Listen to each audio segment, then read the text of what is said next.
Hey church, Pastor Mike, and really quick, I want to give you a COVID update. So it's been a little while since we as a church have talked about this at all.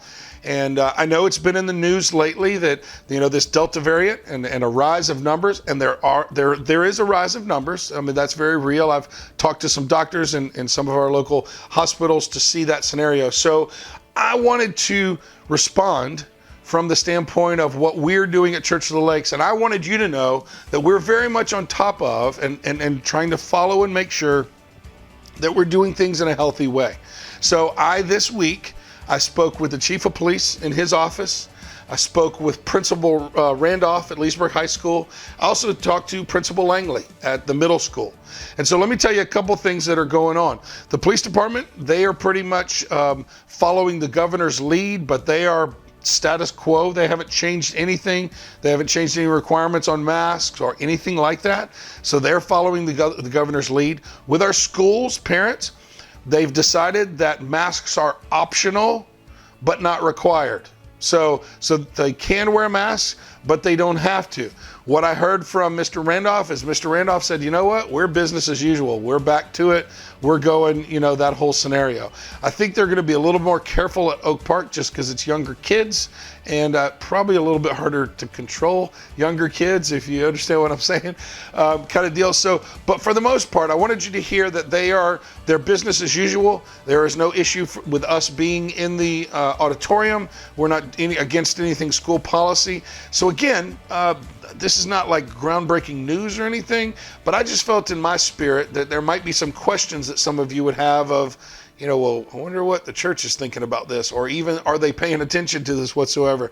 And absolutely I am. And so I wanted you to know I had those meetings, had those conversations, and then we do recognize that there are some that they're fearful for different reasons.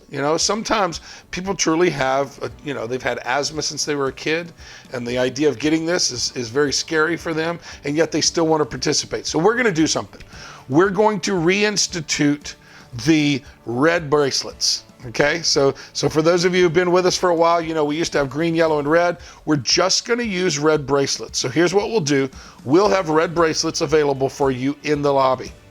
And so if you're someone who is at risk, is concerned about this new variant or whatever, you've got a concern there, in the lobby of the church, you can pick up a red bracelet, put it on, right? And then what we're going to do is remind everybody that, hey, if somebody has put a red bracelet on, they may have some sort of medical condition, some kind of something where they would like to distance. The nice thing is, we're in a big old huge auditorium. There are 800 seats.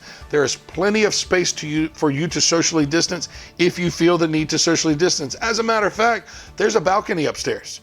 So for those of you, if you're really that concerned about it, you can go up the stairs and go into the balcony and really isolate. So I hope that helps. I hope for any of you that have kind of wondered, I wonder if we're going to do anything different.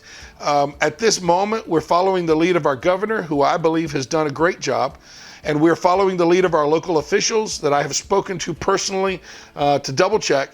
But so the only thing we'll really change or do differently is provide this for those that may have any concerns or health issues. So if you're inviting somebody to church and they ask you whatsoever about COVID, you can tell them if you're concerned and you would like to socially distance, we've got red bracelets to symbolize that, so to tell our people not to come attack you with a hug, right, or a handshake or anything else. So I hope that helps. I hope that encourages you that we are very much on top of what is going on in our community and what is a proper response. So, hey, we'll see you on Sunday morning. And for those of you who've got some kind of medical condition, put the bracelet on, join us, socially distance, and we'll pay attention to that and be glad that you're there with us. So have a great rest of the week. And don't forget, 5 a.m., right? 5 a.m. is morning prayer. I'll see you on Facebook. Have a great one.